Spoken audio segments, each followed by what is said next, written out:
The Caleb Love saga is officially over as the high-scoring guard will head to Tucson to play for Tommy Lloyd and the Wildcats. Is this a good fit? And can Love help lead Arizona back to another top 2 seed? You are Locked On College Basketball, part of the Locked On Podcast Network. Your team every day.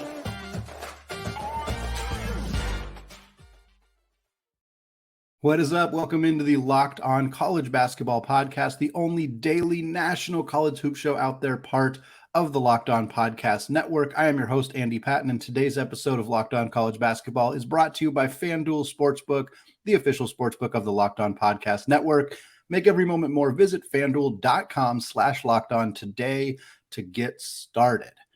Well, I'm thrilled, as always, to be joined today by our weekly contributor, Leaf Tulane. Leaf is also of the Locked On NBA Big Board, was the guest host of the Locked On Jazz podcast as well. Leaf and I are going to discuss Taylor Hendricks as we continue our NBA draft profile segments. We're going to talk about him in the second segment. We're also going to discuss Grant Nelson, who has withdrawn from the NBA draft after being very focused for the last month on being an NBA player. He is now going to pursue his options in the transfer portal. We're going to take a look at what that might mean for him. But first, we got to talk about the big transfer portal update of the week as we wait for NBA draft declarations to continue to come in here on the final day of May.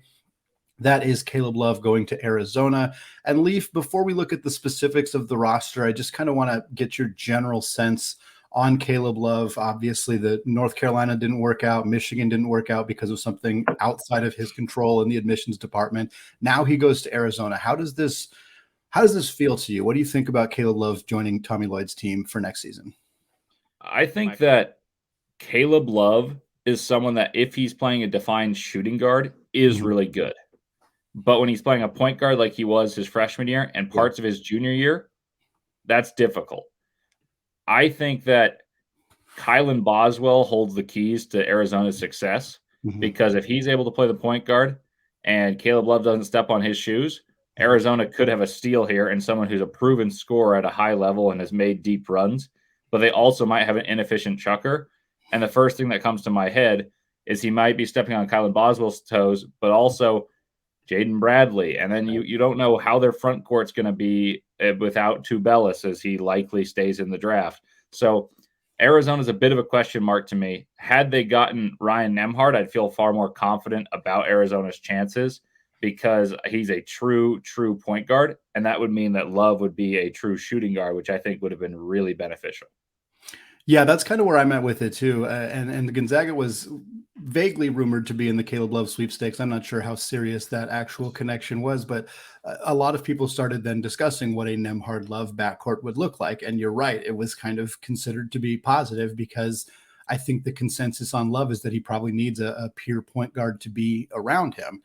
Arizona runs an offense that is high tempo, high octane. They like to get out in transition. They like to take a lot of possessions. And I think that strikes me as something that would be an obvious advantage for Caleb Love as somebody who is a bit more structured that way, I guess is the best way to put it. But I am curious how this guard rotation is going to shake out because I see three players who probably all need a fair amount of minutes who are going to split time between the 1 and the 2. You mentioned Boswell. Of course, he was their backup last year, averaged about 5 points per game, 1.5 assists, only played about 15 minutes per night. But the expectation throughout this offseason has been that he's going to take on a significant role for Tommy Lloyd's team next year. And then they go add Jaden Bradley out of Arizona. And Bradley's a guy who averaged 3 assists per game in 20 minutes last year. Like, he is much more of a facilitator, kind of a more traditional point guard type. But, coming off a relatively small role, he started like 20 games for for Alabama last year. So certainly a guy who could step into a full-time starting role for Arizona should they want him to. And now you add Caleb Love. And all three of these guys are 6'4" or shorter. It's not a particularly big group of guards. And I'm kind of curious, with Pelle Larsson coming back, he's kind of expected to step into that role at the starting 3. So it feels to me like one of these guys is going to come off the bench. And I don't think Caleb Love's going to commit to Arizona to come off the bench. So I'm intrigued right now at kind of what Arizona's guard rotation might look like. But I think there's plenty of optimism that if he can get the pieces here to work, mostly if Tommy can get Caleb Love in line a little bit, I think that this guard rotation could be really, really good. I'm just not sure how all the pieces are going to fit together just yet. Yeah, I guess the question becomes how frequently can all three play together, because that's Mhm. become more of a trend in college basketball Yeah. where you have three diminutive guards playing together, and you just have good ball movement, you have the capacity to shoot from multiple spots, and you have more players that can facilitate for bigs. Mhm. Umar Ballo's back. Tubelis Mhm. likely will be gone. Mhm. Um, the prognostications for Arizona would change if Tubelis came back, but if Right. he's gone, like I anticipate he will be, Mhm. uh, Arizona's played with two bigs for the past couple of years, and they've been Mhm. very successful at it. So, what do they get? What production do they get at the four spot? Do they try to play Pelle Larson at the four and play Mhm. small ball next to a behemoth inside and Umar Ballo and Mhm. play all three of those guards? I'd consider it. I just don't think they'd deviate from what's been the successful plan for Tommy Mhm. Lloyd through his first two seasons, starting with Christian Coloco Yeah. and Tubelis, and then last year it was Umar Ballo and Tubelis. Right. So I think Jaden Bradley's kind of the big loser of this Mhm. situation, because I think Boswell would transfer if he wasn't given the reins, and now he's got the reins, but he now has to reel in a guy who Yeah. has proven not to be easy to tame in a half court Mhm. offense. Mhm. But Arizona plays fast enough. I think Love will get his shot, so maybe that is beneficial. Mhm.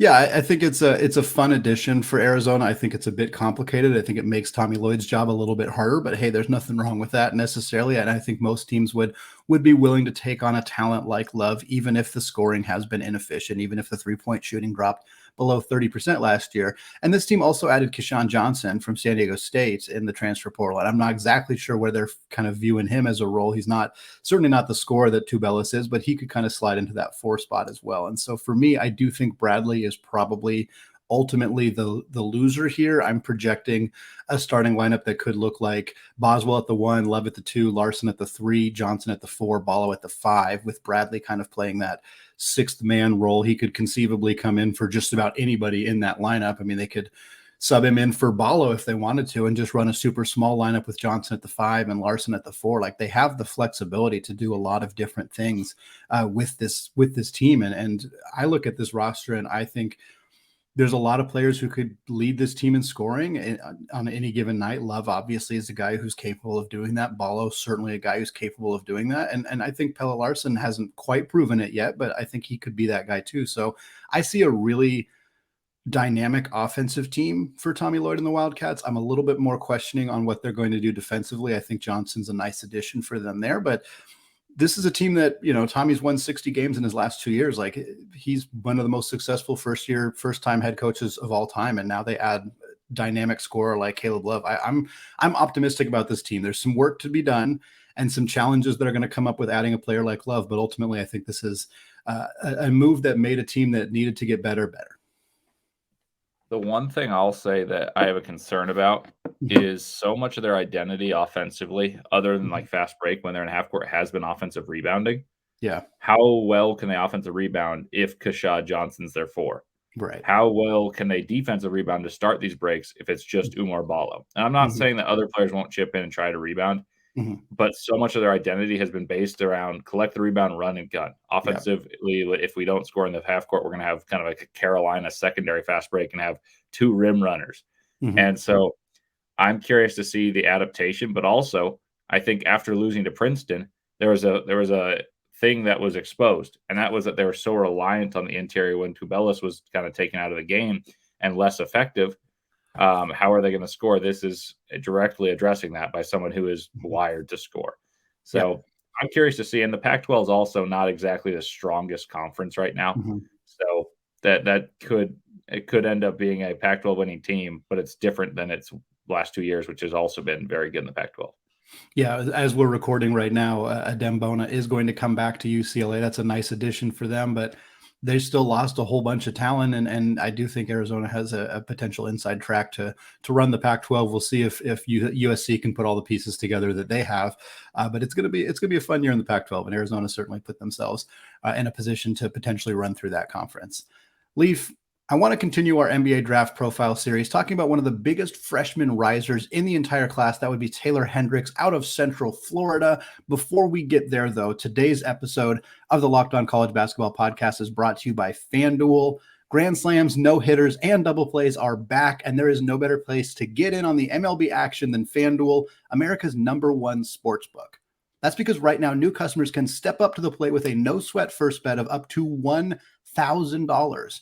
Just go to FanDuel.com/lockedon, sign up, place your first bet, and get up to $1,000 back in bonus bets if you do not win. Maybe you want to keep betting on Aaron Judge to hit home runs as he's done against my Seattle Mariners basically every game this week. Either way, don't miss your chance to get a no sweat first bet of up to $1,000 when you join FanDuel today. Just go to FanDuel.com/lockedon to sign up. FanDuel, an official partner of Major League Baseball. Folks, I want to thank all of you for making Locked On College Basketball your first listen or your first watch of the day. Of course, as we continue this week, host Isaac Shade will take over Thursday and Friday, and we're going to be talking about the players who have declared for the NBA draft, the players who are coming back to school, just like we're doing today. That is going to be the big storyline for the rest of the week. And then, of course, as we get into June, we'll continue to look at players remaining in the transfer portal and, of course, the NBA draft as we get closer and closer to the big day. Leaf, that's where I want to start with us today because we have been doing these draft declaration series for months now. We've talked about Brandon Miller. We've talked about Keontae George and Anthony Black, Jarris Walker, Grady Dick, and Cam Whitmore. We've also talked about a handful of other players during your time at the NBA Draft Combine. But today I want to move on to talk about a player that I don't think was necessarily in those conversations before the season as a one and done. Hey, this guy's going to come and he's going to play 1 year of college basketball. He's going to be a lottery pick. But that's where we're at now with Taylor Hendricks. Like, those are the conversations we had about Anthony Black and Keontae George and Brandon Miller, but they're not necessarily conversations that I remember seeing about Hendricks. And I kind of want to get your thoughts on what he was able to do in his one season at Central Florida to really kind of propel himself into now being a guy that is mocked in a lot of places as a top 10 pick. Yeah, he was most certainly not regarded as a top 10 one and done prospect as even as much of a diehard college basketball fan as I am, and more so than a draft guy at times. I didn't even know who he was coming into the year. And then I watched them play Florida State, UCF Florida State, in effort to watch Matthew Cleveland, who I thought could have been a guy who goes in the first round, ends up transferring. We'll see how he does this year at Miami. But I was like, man, this guy really moves well. He's pretty big and he shoots it pretty well. That's intriguing. So I kind of thought about it. Didn't think anything of it. And then a couple weeks later on all the big boards, Taylor Hendricks from UCF, this unknown 6'9" guy who shoots and moves like Chris Bosh is like what the headlines were saying. That might be hyperbolic for those of you. That's not exactly what I'm saying, but that's what the headlines read. Sure. As for how I perceive Hendricks, I think he's a guy with a very high floor. I don't see a way he's really not impactful. I think, oddly enough, even though Jabari Smith about this time last year is projected to be the number 1 pick, he reminds me a bit of Jabari Smith Jr. In the way that he is tall, rangy, not a superb athlete, but a good fluid one, shoots the ball well, and has defensive versatility. But I never saw Jabari as someone with star upside. And this is not hindsight. I had him 4th in last year's class, which wasn't regarded as a superb one, whereas this one is regarded as better. And I have Hendricks, I believe, at 9 right now.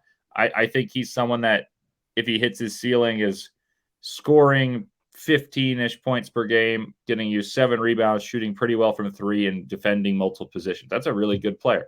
Yeah. But when you're drafting in the lottery, it depends where your franchise is at, because I tend to look at upside more favorably and want to take someone who can transcend the trajectory of my franchise and alter that. I think he fits in, and if he's on a team that has co-stars, could really thrive as someone that is a tertiary option and really help the team get better, because I think he's going to be a good player, but just not a great player. 15-7 is basically exactly what he put up at UCF. I think if he were able to bring that into the NBA game, probably not right away. I mean, we're talking about a kid who's not even 20 years old yet, but if you were to bring even close to that in the NBA, I think you'd be more than happy with that. And for me, like, I didn't watch a ton of UCF. I watched some clips of Hendricks. I watched a few of their games, or a few of their clips at least. And yeah, he moves really well.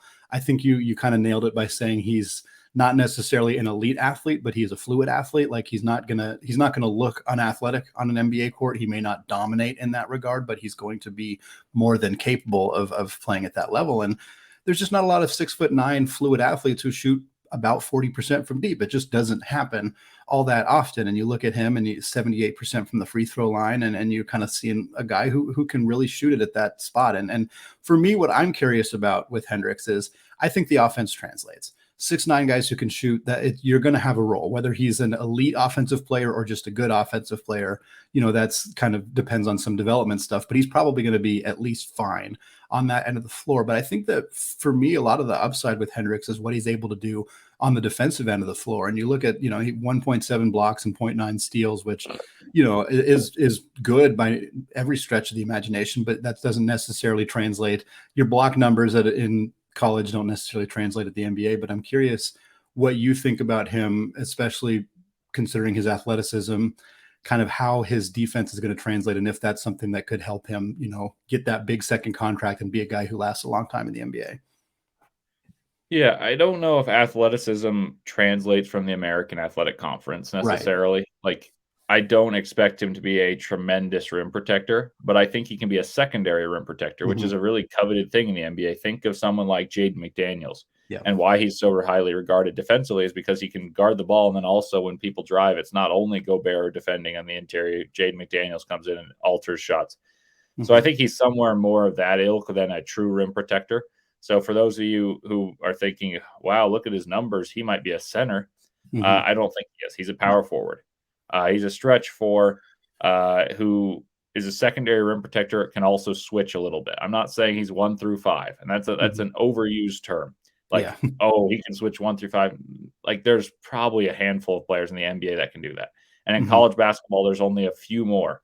There's not that many people that can do that. He's someone I think who can switch 3 through 5, given a switch, and it's like a late call, and they're like, okay, well, do your best on Jason Tatum right here. And he'll do his best. He's got the physical attributes to slide and do things. But he's not going to be someone that you're like, okay, he's an all NBA defensive player right now who shoots 40%, because that type of player is a top 5 pick. That's like Jaren Jackson Jr.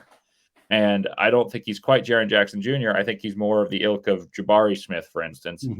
And I think he could replicate what Jabari Smith did in Houston this year, but on a better team. Like, Houston was dysfunctional. They were like, Jabari was their top pick, and he hardly got the ball. Like, they even talked about how they don't draw plays for him. So if he's going to go to a team, let's say the Magic at 6 or 11, because they have 2 cracks of the bat, I think he could really thrive there. He can play off ball with 2 guys that have the ball in their hands at Banchero and Wagner. And now he has to hit shots, slide on defense, rebound the ball, run the floor. I think he'll be a seamless, he can go into the NBA and project well. He's not going to get you 15 and 7 immediately. But as he gets to his 3rd, 4th year, and other players that are in front of him in kind of a log jam that Orlando is, or most places would be, as they start to thin and the herd thins, he could thrive and get you 15 and 7. I think that's the projection for him. For the Jazz, for instance, that's like I did Locked on Jazz, as Andy mentioned at the Open. He's someone I'd consider just because, like, wings are coveted. If you can get someone that's going to defend and score, and you already have big players, I'm not opposed. So I think he's going to go in the top 10. I think he's probably going 7 through 12, but I don't think he quite cracks that top 5 that some people seem to have these like hipstery ideas on. And if he does, like, very good for him. I just don't think he has the upside that Jarris Walker or Cam Whitmore do, who I project to be 5th and 6th. Yeah, I personally wouldn't have him over Walker or Whitmore. I think that the upside for those 2 guys is higher, but Orlando is a team that makes a lot of sense. And I'm glad you kind of laid that out, because I do think that playing in a system where you already have like bigger guys who want to handle the basketball, like Wagner and Banchero, kind of seems like that might help Hendricks adjust to the NBA game and maybe play a role that fits his skill set a little bit better. Are there other teams? You mentioned Utah. Of course, I figured you would, since you did that show and you have him on your big board right around where Utah picks. But are there other teams that kind of feel like they might make sense here? I know Indiana kind of picks in that range. Houston sort of picks in that range, although I don't think that they would. I think Houston picks 5th, 6th. 4th. Yeah, they're not going to take him at 4. Are there other teams that are kind of in that 7-12 range that you think might make some sense for Hendricks? I think the best fit personally is Orlando. They're at 6. I wouldn't necessarily take him because I'm a best player available, not necessarily fit guy, but that's a fit I really like for the reasons I mentioned. Another one I mentioned is Oklahoma City, and though I don't know if he falls to 12th, they've got a plethora of picks. If they like a player, they can go up and get him, and they sweeten the deal with just a tiny bit of an incentive of a future. Mhm. I could see someone saying, you know what, yeah, take my 10th pick, and we'll take Yeah. 12. Like, sure. Um, I like that fit a lot for the same reason I like it for Orlando. He Mhm. wouldn't be pressured into having like an immediate scoring role. Mhm. He would have the opportunity to play next to shot creators. And what I mean Yeah. by that is Josh Giddey, Shea Gilgeous-Alexander Mhm. create so much attention that they'd get him good shots. So he wouldn't need to create his own shot. And then defensively, he plays next to capable players. Mhm. And you saw what Jalen Williams from Arkansas was able to do. Mhm. Step in and knock down stretch shots and play Mhm. good defense, play as an undersized big. Well, imagine if you have Chet Holmgren back, and now you can play as a Right. true four, and you can stretch the floor, Mhm. shoot. You'll get extra space because you got terrific drivers in Jalen Williams from Santa Clara, Josh Mhm. Giddey, and Shea Gilgeous-Alexander, all of whom would rather go downhill than shoot. Yeah. And now you play next to a guy who's 7'1" and nimble as a deer and Chet Holmgren. So I Mhm. could see that being a tremendous fit. That would be my favorite. Yeah. They just need to trade up, in my opinion. Man, if Hendricks and Holmgren on the floor at the same time, both guys who are 40+% 3-point shooters, space in the floor, allowing SGA and Giddey to just get to the basket, like that is really appealing. And even on defense, like if Hendricks does become a capable defender of 3 through 5, and Holmgren obviously is your eraser on the paint, like that's a really solid squad. I definitely like that. I think you're right. He probably doesn't drop to 12. The momentum around him right now is pretty high. But if Oklahoma City could find a way, I mean, they knocked it out of the park with the draft last year with both Jalen Williamses and of course Chet when he's healthy. Like if they can land Hendricks too, that strikes me as a team that's going to be really dangerous. I think no matter, unless they really bomb this draft, I think they're gonna be in a better spot. But Hendricks strikes me as somebody who fits really well with what that team already has. Well, Leaf, Grant Nelson, he wanted to be in the NBA. He said, look, I'm declaring for the NBA draft. I'm also putting my name in the transfer portal. I want to play in the NBA. But after a month of going through the process, Nelson has decided to withdraw from the NBA draft. He is now going to turn his attention to the transfer portal. I want to discuss with you where he might play, some potentially great fits for him next season, coming up right after this. Segment 3 here, still Andy Patton, still Locked On College Basketball Podcast, still joined here by Leif Tulin of the Locked On NBA Big Board and a regular guest here on Locked On College Basketball. We're closing out the show talking about Grant Nelson, the unicorn out of North Dakota State. He entered the transfer portal in the beginning of May while also staying in the NBA draft process. And look, a lot of teams have reportedly showed interest here. I'm not sure how concrete of a list we have received. Again, Nelson kind of said he wasn't even really thinking about college basketball throughout this process. He was just laser focused on trying to stay in the NBA draft, but presumably he got feedback that indicated he should stay in college. And I kind of, before we talk about specific teams, Leaf, I kind of wanted to get your thought. I know you were at the combine. I don't know how much you got to see him play, but your thoughts on his performance and his decision to ultimately decide to go back to college basketball for next season. I think it was good advice. I Mhm. watched him in both of the scrimmages he participated in, and although he had a stretch where he hit a mid-range jump shot, he hit a three, and he had a dunk in Mhm. about a 3-minute span, I would say other than that, his play was quiet. Like Yeah. you didn't notice him on the court. And when you're someone who is 6'11" with Mhm. guard skills, you should be noticed on a Yeah. basketball court. He was blending in, and I would say he was defensively not very good. And offensively, with those type of skills, you have to really stand out Yeah. to make it worthwhile to pick someone who played at that small of a school. Mhm. And I'm not saying that small schools don't produce talent. It's just that if you have those sort of skills and Mhm. now your first chance against better athletes, Yeah. you don't demonstrate those similar level of skills. It's Mhm. hard to really buy the appeal when you're talking about playing professional basketball, Yeah. much less the NBA. Um, as for what I think the best course of action would, I don't think he would have been picked. And Mhm. if he were, it would have been very late in the draft. So I think coming back to school is very intelligent. Mhm. Uh, I don't know exactly where he'd go. Mhm. It's interesting because there's places I can think of fits, but I don't know if the teams necessarily would cater their style to what he wants to be able to do Right. to showcase for the NBA. And then the question becomes, and I'll ask this to you as well: if you're Grant Nelson, you're trying to make the NBA, Mhm. do you kind of abandon the unicorn label and say, you know what, I'm going to play the four, like just like the straight up four at a big school, Mhm. and see if like I can do that at such a productive level the NBA can't ignore me, Or do you try to go to somewhere where they're like, you know what, I want the same skill set as, let's say, like Matthew Meyer had at Illinois. They gave him the ball and just let him rock. Yeah. I don't know if that's conducive to success, but do you try for that if you're Grant Nelson, or do you try to go and be a 4 and really believe you're a 4 like Leonard Miller did at the G League Ignite? Like, he was billed as a guard, but they had Scoot Henderson, so now he's playing the 4, and now he's going to make himself boatloads of money, probably a lottery pick, by being a true 4. Yeah, I think that's a really great question. And I think that's ultimately kind of what Nelson needs to figure out right now is like, I could go to a SEC program that needs, my help. There's 3 SEC programs that stand out to me that could probably use a player like Grant Nelson, but none of those teams, and I'll just name them here, Alabama, Arkansas, and Kentucky. As we're recording this, Oscar Tshiebwe has not made a decision, but there is rumblings that he might stay in the NBA draft process. Even if he does not, Kentucky could use somebody like Grant Nelson. Arkansas and Alabama could certainly as well. But if you go there, like you said, like they're not going to let him bring the ball up the court. They're not going to let him play point guard. Like that's not really the role that he's going to fill. He's going to be more of a traditional 4, and I do think that if he wants to go that route, the biggest thing that he would need to prove, in my mind, to NBA scouts and general managers and whomever, is that he has the ability to handle that physicality.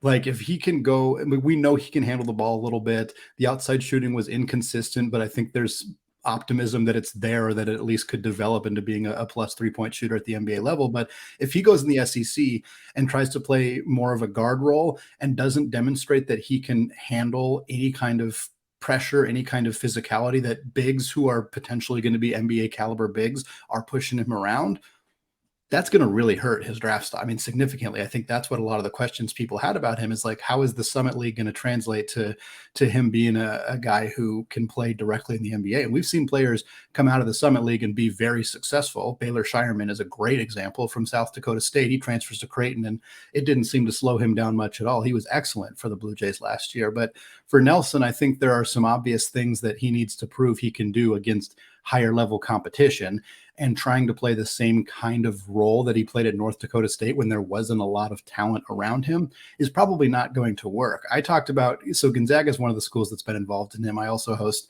for those of you who don't know, I also host the Locked On Zags podcast, and I talked about Nelson there because I don't think that Gonzaga would be able to give him that either. And I don't think a lot of these teams would be able to give him the range to, I mean, the Gonzaga didn't even give Chet Holmgren the freedom to do some of the stuff that he was capable of doing. And we saw that in the summer league last year before he got hurt, of like, oh, he can do a lot more than Gonzaga really kind of let him do. And some of that is just college is different than the NBA. The spacing is different, all of that. But I do think Nelson has to prove that he can play big, that he can use his size. I don't think he's necessarily going to be a rim protector in the NBA. I'm not even sure he's an elite rim protector at high major college basketball. That's something that I would love to see him prove. If he goes to the SEC, averages 1.5 blocks per game, that would be extraordinary, because that would prove, hey, he can handle some of these bigger guys. But for me, I'm not sure he can. And I would love for him to prove me wrong on that. I think it's possible that he can. That's a question about him right now that it hasn't really been answered. And if he were to go play up at a level, whether it's in the SEC, whether it's in the ACC, if he goes to somewhere like Florida State, which has showed some interest, or really a plethora of other schools that might be involved here, I would want to see him be able to prove that he can play at least that 4 role, because the other stuff is kind of superfluous. Yeah, I'm with you. Florida State's an interesting one. Mm-hmm. Because they've had bigs in the past that have had the ball in their hands and done well. One that comes to mind is Jonathan Isaac. Obviously, that was a different billing, as he was a lottery pick, and he was going to be based off his defensive virtues. How about Kagambele, someone who's defensively a center and play with the ball a lot in his hands? And so I think him and Baba Miller could be very interesting. Yeah. As for, I think Gonzaga is the other one. Like, I'm not even saying this because you're on the show. I was thinking about this because if you think of players that have transitioned from, I wouldn't say skill-oriented, but maybe finesse-oriented games and made it work in the NBA, Gonzaga is the one that has mostly like rung in my head as where that is conducive to success. Obviously, Sabonis has some physicality to his game, but I would say his best attribute is finesse and skill on the interior. I'd even say Rui Hachimura, though he's Mhm. transitioned his game in the NBA while he was at Gonzaga, was very much finesse oriented. Yeah. Zach Collins, though he was injured much of the year and he was a freshman, he was pretty finesse oriented. He's a tremendous rim protector. That's the difference. Yeah. But the athleticism and the thin frame. Yeah. The only one that's a little different that's been an NBA big recently would be Brandon Clark. I think he was just physical traits. And you could even argue Killian Tilly. He's had horrible injury success, like injury failures. Just his body's failed him at Gonzaga and with the Grizzlies. But he's another example. So I think Gonzaga might be the front runner if I were going from a skill development for games that are similar to how I play if I'm Grant Nelson. Yeah. The other thing I would ask is he's not going to play the 5 at the NBA level. So maybe you go to a place that plays you at the 3. And this is just alternative thinking here. Maybe you go to somewhere at the 3 and you prove you can slide your feet, because that's going to be more important to the NBA. And that's his ultimate goal. Even if it like limits your counting stats, maybe you work on something. And here's the example. I'll tie the Jazz back in. Lauri Markkanen, when he was with the Cavaliers, was a 4. And they asked him to play 3, and he said, all right, I'll try. And it was a pedestrian stat level. So he comes to the Jazz, and the Jazz are like, okay, we're getting a guy who scores 14 a game, was billed as this really good shooter coming out of Arizona, had a few good years, and now he's fallen off a little bit. Like, what is he going to be? Like, he's the best piece in this deal, or is it Colin Sexton? And now if you look at those players, Lauri Markkanen's an all-star that people think, wow, my goodness, low volume all-star scorer who's 7 feet tall, defends, and plays the 3. Right. So my pitch to Grant Nelson would be I'd try to play the 3 and say, I can defend the wing, I can be a secondary rim protector, and I've got these skills that are so rare in a 6'11" frame. So where can you do that where the coach is going to give you the freedom to dribble the ball? And that's why I bring up Matthew Meyer in Illinois. I'm not saying that was a good fit. I think that they had a lot of ball-dominant players and it didn't quite work. But I'd look for somewhere similar to try to demonstrate your skills that are unique, as opposed to trying to blend into something you're not and be a big in the SEC. Just because, while that could make you money if it went well, I just think it's more likely to fail. Excellent analysis on Grant Nelson. I'm very intrigued to see where he is going to end up, but that is going to wrap us up today. Leaf, thank you so much again for coming on. Looking forward to continuing to get your expertise for the next couple of weeks as we look towards the NBA draft. But again, that's going to do it for us today. Thank you so much to all of you for listening. Thank you to the everyday listeners as well. If you want to become an everyday listener, very simple. Just go to youtube.com, search Locked On College Basketball, hit that big red subscribe button. You can also find the show wherever you get your podcasts. You can follow us on Twitter on the screen for those of you on YouTube right now. Again, thanks everybody for listening. We'll be back later this week with more updates as we see more players coming in who are going to stay or go in the NBA draft process. We'll get all that covered for you later this week. For now, peace out.